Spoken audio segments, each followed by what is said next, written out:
Hello and welcome to Wessex Museums' first ever podcast series, Interrogating Hardy. This series we will be focusing on Thomas Hardy and if he is the unique hero we, or at least I, would like to think of him as. My name is Harriet Still and I am the Wessex Museums Hardy curator, as well as being the host of this podcast. This aptly named podcast series will question how far his writing did speak about multiple issues, if writing alone was enough to call him an activist, and how this can reflect our own time.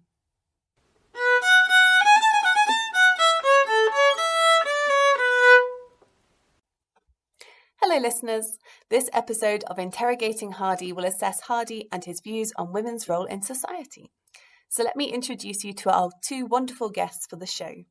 We have the brilliant Gill Donnell, who was awarded the Influential Women Award and an MBE for services to women for her work as a women's confidence coach, mentor, author and podcaster. And also to Kirsty O'Rourke, a student at the Institute for the Public Understanding of the Past at University of York, with a keen interest in women's history. Together we will be bringing Thomas Hardy and his views on women's equality into the modern day. So welcome, and it's so lovely to be joined by you both here. We've got Gill and Kirsty with us today. Lovely, thanks for having me, Harriet. I'm really excited about this. Yes, I am very excited to be here. I'm ready to interrogate Hardy. I feel like we need to build Hardy up first before we start ripping him down. But it's amazing to have you both here because I get so involved in my own little Hardy world. And I start to think of him as being quite groundbreaking. But that's why I'm really looking forward to getting your views on it all, to seeing Kirsty put him back in a Victorian context. How unusual was he? And also Gill, I'm so looking forward to hearing your views on looking at him back in time, looking at him 100 years ago. Does he still have any relevance for us today at all? Splendid, me too. I'm very excited to be a massive cynic with you here today, Harriet, but I'm absolutely terrified by that statement, but we'll see how we go. See if Hardy can stand up to the cynicism. So moving on to the beginning of it, just I suppose if I set the scene a bit about where was Hardy with women, we're going to be looking at him and women and equality and women's suffrage today, but also that extends out into generally how are women perceived in society at that period and how does he portray them in his books. So for me, I'm very much coming from I think Hardy was doing amazing things for women's rights in this period through his novels, but also through the way that he was talking about women to friends, networking, the things that he was trying to say publicly or not. And so within these, I've got two quotes that I've just lined up for you. One is quite a famous one. Some of you might have heard it before, but it's from Far from the Madding Crowd. And it's the quote, "It is difficult for a woman to define her feelings in language which is chiefly made by men to express theirs." So very much that sense of like, he's putting forward women exist in a men's world. Even the way that they can express their emotions is defined by men and how men have created that language. The other one which is maybe a bit more problematic is, "She was the stuff of which great men's mothers are made. She was indispensable to high generation, hated at tea parties, feared in shops and loved at crises." And that idea of how a woman relates to a man and is her worth through that relation, and whether that is a particularly good portrayal of a kind of positive female role model. Two I've always intrigued me as quotes, because both of them I feel have a lot to unpack. So maybe we could return to them later, because when I look at Hardy's own biography, it's quite interesting to look at the women who were surrounding him as he was growing up. I think the strongest woman who was surrounding him, who's the one that I slightly wonder if that quote is imagining as it was written, was his own mother, Jemima Hardy. And she had a really hard start in life. Her own mother had been widowed and left with lots of young children. And so Hardy's mother went into service at 13 and worked her way up through the ranks of local houses. She was 13 years in service, and by that point had got to the point of cook, and she had dreams of going off to London, and she wanted to become a cook in a gentleman's club in London, and that was kind of her height of aspirations. And she always felt that she'd given all of that up to stay at home, to get married 3 months pregnant, and felt that all of her ambitions had been thwarted by that. And so she poured all her ambitions into her children, it seems, but at the same time seems to have not held back that fact from them, that she felt her ambitions had been thwarted by childbirth and marriage and keeping home for someone else. And at the end of her life, she says, I've lived my whole life in someone else's house, surrounded by someone else's stuff. She does sound like a very interesting character, although I feel like a lot of us are used to parents trying to vicariously live through you, and what their goals in life were suddenly get put onto you. Exactly. And I think she was constantly pushing all four of her children. So Hardy had two sisters and a brother, and she apparently tells the two sisters never to get married. And so Hardy does get married, but his two sisters and his brother never do. And his sisters go off to become teachers. They've got about 10 years between them, so there's quite a kind of age gap there. But they both go to the same teacher training college.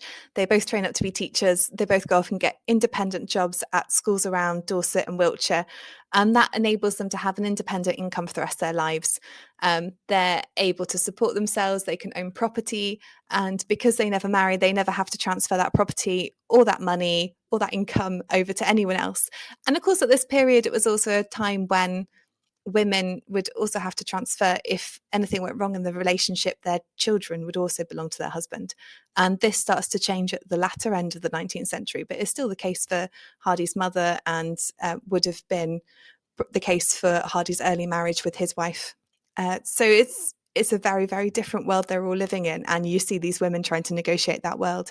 There's also the case of Hardy's aunt, who looked after him while his mother was very ill following his birth, and she was like a second mother to him, but she goes off and gets married and ends up in an abusive relationship with her husband. So there are lots of female characters in Hardy's life that he's looking at as he's growing up, who have been put in really difficult positions because of relationship and marriage and children. And I think that's something that maybe we could go back to later on, is looking at that from a feminist standpoint of how much of those things, the things that can kind of free people and give them a sense of individuality and independence, and actually how are those things, especially in this period, the things that are seen as almost the kind of shackles and chains of society. Yeah, well, I was just going to say, like, just to sort of go more in depth in it, it sounds like he is surrounded by these incredible women, very sort of different women, different experiences that they're having. His mom and his aunt having such specific experiences of marriage and not enjoying it, and then putting it upon his sisters to then not get married and to go into teacher training and things. So I do think there is such an influence by the women around him. But I would just like to make the point to our listeners out there that these women aren't necessarily unique. They are sort of a representation of the women that were there at the time. So there were many women in abusive marriages. There were many women that weren't happy in marriages, but there were also many women that were independent, and they were working and they were living by themselves in single income households. Like, through industrialization and urbanization that is happening in this Victorian time, it opened up the job market to so many women that there were multiple options for women of all classes to go and work. And I think that's really interesting with the teacher training as well that you talk about, because I think it was in the 1850s we had half and half men and women becoming teachers, but towards the end of that 19th century it was a lot more women were being teachers and having this independent income. So while I absolutely agree, he has got some women that are definitely influencing him and are very, very interesting people, I just think it's really important to say that that's the sort of representation of society at the time. They are not totally unique to society. There are many women like them. And I think that's important to say, because lots of people will look back at that time and not understand that was the case. So that independent woman having her own means, going off to train, tends to be thought of much more of a 20th century phenomena, when, as you say, these sorts of things were happening then. And obviously that's where somebody like Hardy would get his influence from. Absolutely. And I think that's actually sort of a really important thing to state, because I read a lot of the literature on this, and you can tell that there was a shift in the literature. I know, audience, this is very exciting, but we suddenly start to realize that women had a lot more agency. Historians previously say 30, 40, 50 years ago, wrote about women as though they didn't have agency in the streets. But they did. They were really forging their way in society at this time. So it is almost recent, I say recent, in the last 40 years, that the literature's changing to show how women had this independence. And it's a wee bit slower getting to the public now to show that actually there were many women that were really forging their way in society at this time. But I think the thing I find really curious in this period as well is that it feels that's a real difference between the lived experience of the average woman and, like you're saying about the literature, what is actually being portrayed in the literature and what is seen as shocking at that period. Because things like Hardy's editor, Leslie Stevens, who's Virginia Woolf's dad, so there's a nice little name drop for you. He writes and basically says, there are certain things that I don't want you to say. I don't want you to talk about Fanny Robin having a child outside of marriage with Sergeant Troy. That just, we should be, I think the word he says is gingerly treating it. And so even though that's very much a woman kind of taking control of her sexuality, that is seen as something we don't want to be showing to the public. And he says it's the stupid public is how he brands them. So he obviously doesn't agree with the readership, but at the same time, that is what people are expecting to read in the papers, even if it's not the reality and the lived experience of people on the ground. And I do think that's a really interesting point to make, and a point that has been made in the sort of history of it as well, is this thing of we don't really have the sources by women themselves. Like, it's a lot harder to get these sources from women and their workplaces and all of these things to show what women were doing at the time and the independence they had, because we get a lot of sort of maybe sensationalized stuff about Victorian morals, and it's morally wrong to have sex outside of marriage, and it's morally wrong to do all of these things. So I do think there is a wee bit of a struggle at this time, and quite possibly Gill might come in and say there is still today, between how as society we almost want these specific characteristics on people, and especially a lot of the middle class men at this time really wanted these sort of societal expectations of women. But the reality is so much different. So this idea that we're trying to place these Victorian morals on these women because this is what society is wanting, but it's just not right. The women weren't quite living like that. There were loads of women doing different things and living in different ways. So no, I think you're absolutely right. It is really interesting to see that disconnect. And I don't think it's any different today, as you said there, Kirsty. You know, there are lots of women living their lives their way, but we are still to some degree governed by what is portrayed, whether that's in the media, in film, in books, or whatever medium it is. There are going to be people that will argue that there is other people have control over that portrayal of whatever that might be, whether it's women or whenever it is. So absolutely right. And I think that's one of the interesting things as well with how Hardy portrays his women in his novels, is actually at the time, I think, like we're saying, in the literature itself, even if the lived experience was very common, in the literature itself, he's portraying these women as quite kind of strong, like knowing what they want, seeing what they want and going out and getting it. Like you've got Bathsheba who says, I'm going to take over this farm, I'm going to manage it myself, I'm going to be out of bed before you're even kind of like batting your eyes open, I'm going to be in the fields before you're dressed. And so they're very much portrayed as characters who have their own agency and they're in control over their lives and they're in control over their employment. And I think there's a weird thing now where quite often we then look back at these characters in an almost nostalgic way and say, oh, weren't women good how they kind of dressed up in nice dresses and wore corsets and did their hair nicely? And that's actually being used almost kind of retrospectively as a tool to then control ideas of femininity and what has, like, this kind of perception of almost what has been lost. And that seems to me a bit of an irony that Hardy ends up being that tool in the present day to actually do what he was trying to break in his day. But I think if I can adopt Kirsty's cynical view, you know, I've always felt that many of his heroines, not sure that's necessarily the right word, didn't always come to a good end. So I've never really felt that they were rewarded for this strength of character or behaving in the way that's being depicted. There weren't many happy ever afters for them. No, it's an interesting one. I think he's always, I mean, looking at Hardy's work generally, I think he's always terrified of happy endings. He feels that people won't take them seriously. And in his book, Under the Greenwood Tree, he writes loads of apologies afterwards, almost saying it, because it's one of his happiest books. It's the one that everyone laughs at, and they always say, oh, I read it at Christmas to get me in the mood for Christmas.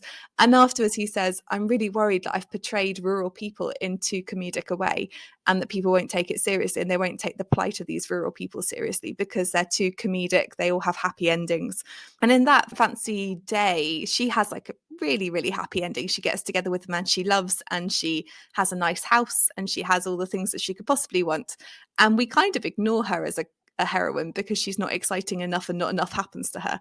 Whereas the characters like Eustacia Vi, who has a horrible end, and also Tessa d'Urberville's obviously has a really, really unfortunate end. But though I think that's where he felt that the empathetic power of creating a tragic ending was almost the only way to kind of shock audiences into it. Although it's really interesting you should say that, because I found a letter from it's him to Millicent Fawcett, and she's been saying to him, can you write something a bit like Tess that basically hammers home to the general public how awful it is to have physical love outside of or kind of treated in a casual way, I think is how he says. And he basically replies, I think that if Tess hasn't managed to do that, I don't think anything will.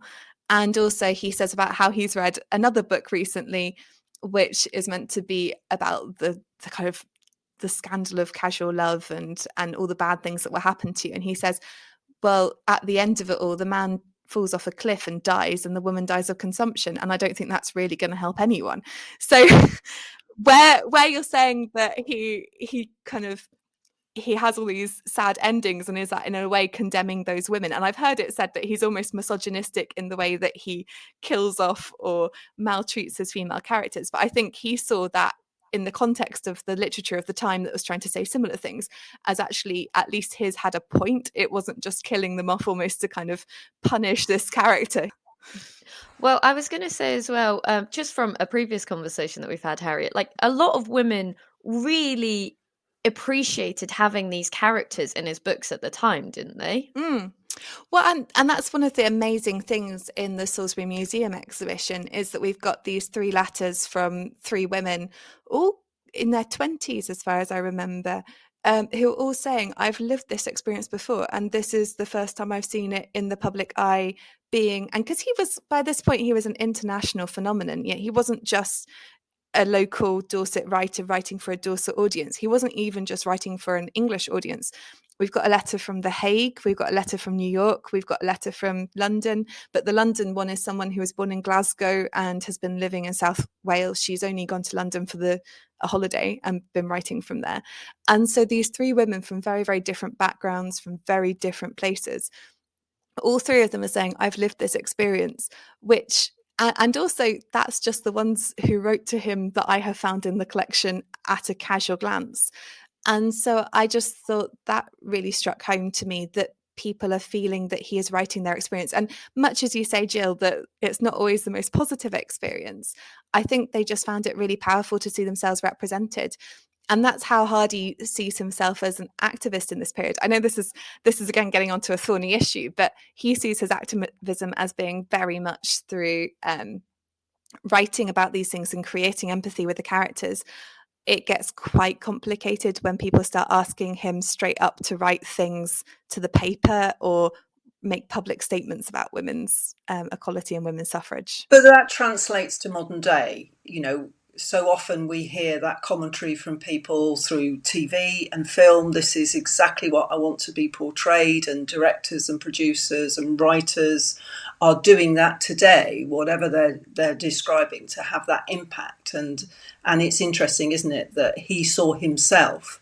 And one could argue if that's how he saw himself, then that was his view. He's the activist. That's what he's trying to achieve. But actually writing about it and then having the courage, still in that Victorian society, to be able to stand up and articulate that takes a lot of bravery.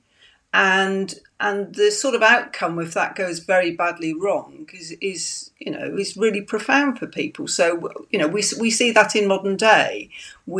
People write books, but why aren't you getting on a platform and saying that out loud to people? And that takes a considerable amount of courage and bravery, which is very easy when you're on the sidelines to say you should be doing that. The impact on him in that society would have been immense. This is it. Like, I feel so. I know I am being a wee bit of a cynic this whole time, and I would like to point out that not every woman had independence. Thomas Hardy wasn't a terrible, awful person against it. And I do really think that this thing of him representing women that don't have the best lives, that have different lives, that are in abusive relationships and things, and giving these women a voice, a platform, is such a good thing that he does. And I think, as somebody that studies public history, this is something we're really promoting now, giving a voice to victims through things such as like films and television, as Jill was talking about, and allowing them not only to have a platform to speak, but also so their voice doesn't get lost. And it's so beneficial towards not only just making these women feel like they are in the narrative, but also so other people can see these experiences. But one thing I would say about him not actually writing to newspapers and things is that there were men at this time doing that and writing these stories in newspapers. And I think Thomas Hardy could have done it, maybe. I think, like, Millicent Fawcett reached out to a lot of people who had platforms at this time, including W.T. Stead, who is thought of as the father of journalism. He is a very controversial figure, and I think if you're listening at home and want to look into it, do, because he is an interesting guy. But he did use his platform to try and change legislation and to push through bills and things. So he used his newspapers to change public opinion. And I think I understand this idea of what sort of impact was going to then happen back on Thomas Hardy, what was going to happen to maybe his book sales, how people perceived him. But I think he could have probably written to a newspaper or written an article and had that in the public eye as well. I feel like he could have done slightly more, maybe. I think undoubtedly you're right, Kirsty, and we can always say that, can't we? When people have that platform, and today you see people, whether it's a social media platform, whether they've got a really successful podcast, whatever it is, there will be those that say you have the ability to do this. I mean, it's common knowledge that Hardy was a very private person. So it's easy for us, as I say, to sit on the sideline and say, you can do that. I think personality often comes into this. Activists tend to be activists. They're very prepared to stand up and speak out and look for that outcome. And other people, maybe Hardy was one of those, has quite strong feelings, but it's not within his own personality to have the courage to do that. We could question that forever, couldn't we, really? But I do agree with you. When you have that platform, there's an argument that you therefore have that responsibility to take things that step further. And I think for Hardy, it's really interesting because when he almost seems quite worried about moving actively for ages, and then when he actually does, he writes this letter to Millicent Fawcett and he says, I am in favour of women's suffrage because I think the tendency of the women's vote will be to break up the present pernicious conventions in respect of manners, customs, religion, legitimacy, the stereotyped household, that it must be the unit of society, the father of a woman's child, that it is anybody's business but the woman's own, except in case of disease or insanity. Sport, that so-called educated men should be encouraged to harass and kill for pleasure feeble creatures by mean stratagems. And slaughterhouses, that they should be dark dens of cruelty, and other matters which I got into hot water for touching on many years ago.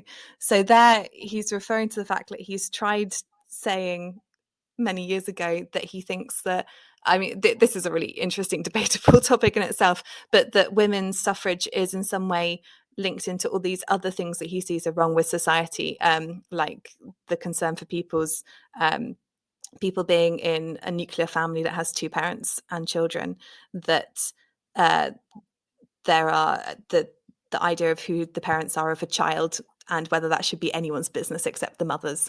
And there's things like this that I think we would recognise today. But he also bundles in things like blood sports and slaughterhouse reform, which I'm not entirely sure how much that has changed linked to women getting the vote.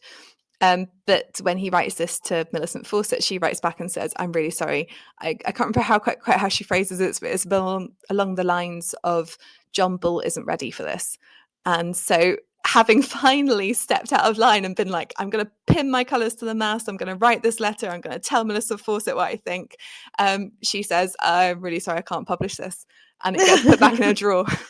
Okay, I'll take the fire off of Thomas Hardy. I think so. Maybe we should. But no, I think that's really interesting. I also think it's interesting that he thinks if women get the vote, that all of this stuff is going to change and that it's going to change for the better. And I don't know if it's sort of his idea of women being, I don't know, more compassionate and therefore they won't want blood sports, they won't want all of these things, or what. But I think it's a very interesting thought process to have, that not women should have the vote because women should just have the vote for equality, but women should have the vote because it's going to change society. It's really going to change how people view it. And I think that would be something really interesting to interrogate, because I just don't quite understand his thought process. Well, I mean, I would have thought that if we change society to the extent that we're prepared to take what would have been an enormous step to give women a vote, then you're giving them a voice. And the moment you give them a voice, then they have the ability to stand up as an MP and articulate their views about this type of thing. And I guess he's assuming that women generally are going to be against blood sports and those sort of practices, maybe because he's framing women as being more caring, more sympathetic to that type of thing. I don't know. He does say that he feels that not all women, or even a majority, will actively press some of those issues when they have the vote. But I think he feels that almost women not having the vote and that deep inequality within society is almost becoming a stumbling block to then creating any kind of equality or empathy between any other kinds of creatures. And so it's almost like, if we can't even have empathy with women who are humans alongside men, then how the hell are we going to have any kind of empathy with animals that we see as not even the same species as us? And so he talks about how once women get the vote, then that will loosen the tongues of the men. If only women's suffrage did that, that would Yes. be incredible. If only anything did that. Yeah. Of going out and voting in the general elections. Yeah. But you know, if we bring it up to modern day, talking about things getting better, and there is no doubt that things are much better for women, but not everywhere. And so much of what's happening then, we talked earlier on about domestic violence and abuse, you know, that's still rife now.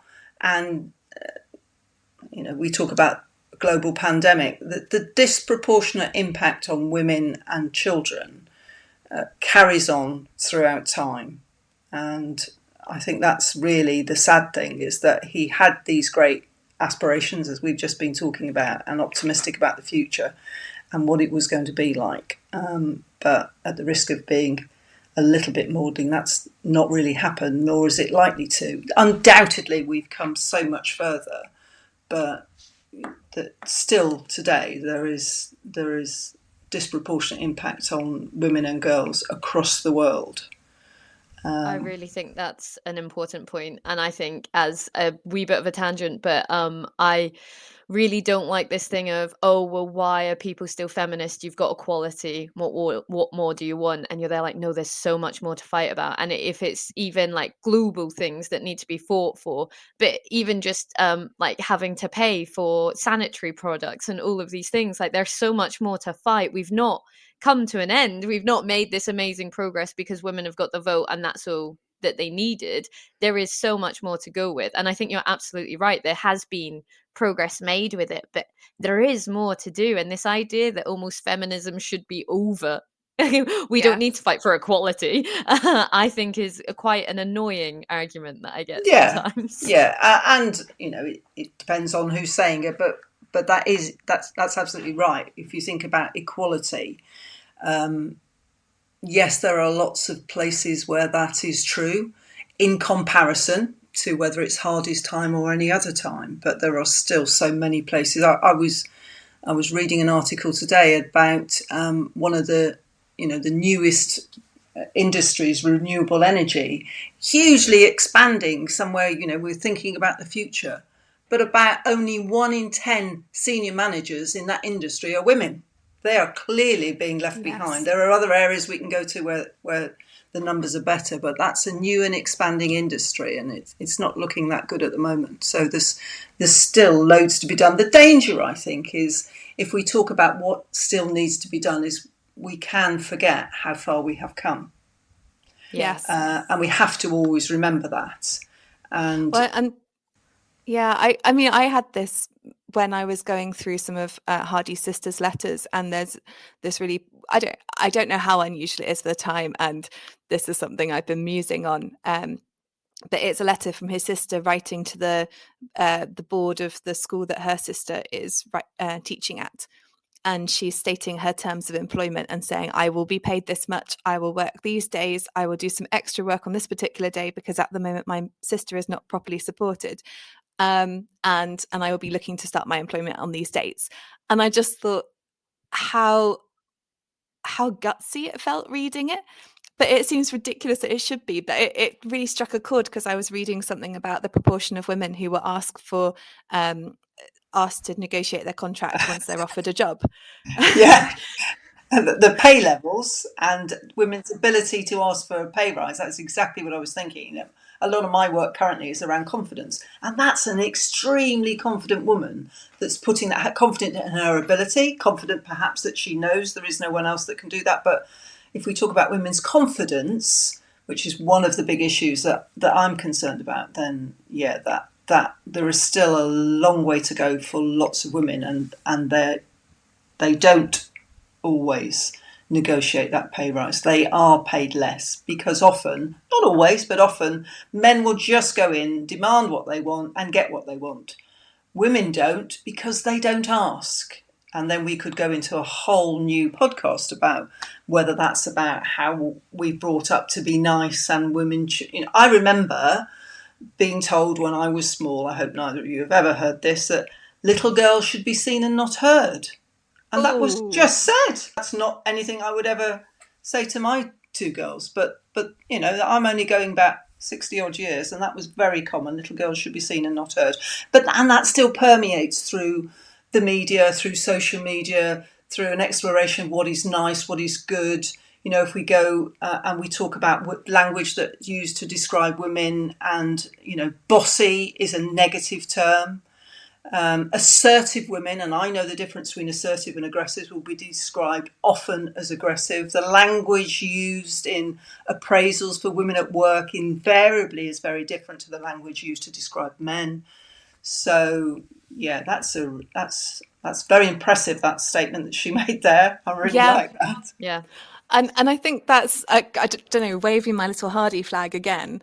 I think that's where I really admire his characters like Bathsheba Everdeen, who goes out and runs her own business, and everyone's saying, well, don't you want a male farm manager to run that for you? And she's saying, no, because I will not only do it, but I will do it better than any male farm manager would do it for me. Well, this is it. There are other women out there that are doing similar things at this time, but that is not to take away from Thomas Hardy. Him writing these characters is so interesting, and I do think giving a platform to it, especially when he's got such a wide readership, is brilliant. And also, not every woman was independent and go-getting. So many women struggled at this time. Believe me, I'm not trying to say society was equal in Victorian England. It's not today. I'm glad. I know that I'm here concluding the whole thing, and so I'm going to be slightly biased, but I do feel like Hardy has been exonerated, I think, that we've said, through the characters that he creates and through the literature that he writes. He really did give women kind of role models and voices and representation in a way that at that time in popular literature maybe they didn't have, or they didn't see they had, even if, as Kirsty says, actually there were a lot of women doing some really incredible things. I think it's also really interesting the way that we kind of summarize the way that Hardy was doing that activism. It was very much a kind of activism, stealth activism, Trojan horse activism. He kind of somehow never really seems to have got the way to engage with it in the way that you said that W.T. Stead did, which was just such an incredibly front-on approach. And Hardy seems to always shy away from that. So maybe I will give over a bit that Hardy was not the kind of the women's key activist leading the march. He was very much a person who felt he was kind of going to push from behind rather than lead from the front. You both enjoyed it and found it interesting yourselves. Harriet, absolutely. Yeah, absolutely lovely. And I think you're right. I think the key point for me that I take out from this is that we shouldn't underestimate the reach that Hardy had. You talked about popular literature, at a time when the suffragettes were drawing some really bad headlines, and one could argue for doing some really bad things. He was perhaps more subtly getting his message out to a wider reach of women who hopefully eyes were being woken up to the opportunities that were out there and a different way of being and behaving. So I think, yes, I agree with you. I think we should give him credit for that. What do you think, Kirsty? Yeah, no, absolutely. I do think the platform is an incredible thing to be pushing these women's stories that maybe aren't usually heard or don't want to be heard of. People don't want to hear these bad stories about women.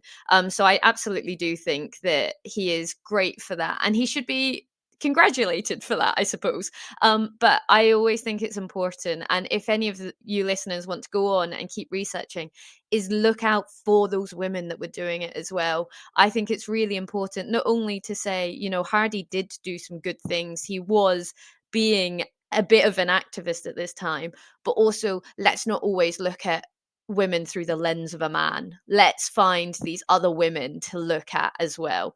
But no, I will give over to you, Harriet. Maybe he did some good stuff. Wonderful. Okay, Hardy has been exonerated slightly on the women's front. Thank you both so much for joining me. And I think our next podcast is going to be looking at a new subject that we can go and put Hardy on trial again, interrogate whether he can redeem his activism credentials on another subject. Thanks for listening to this episode of Interrogating Hardy. Special thanks go out to our sponsors, Batten Solicitors, as well as our funders, Arts Council for England and the National Lottery Heritage Fund. Make sure to subscribe here if you want to catch future episodes.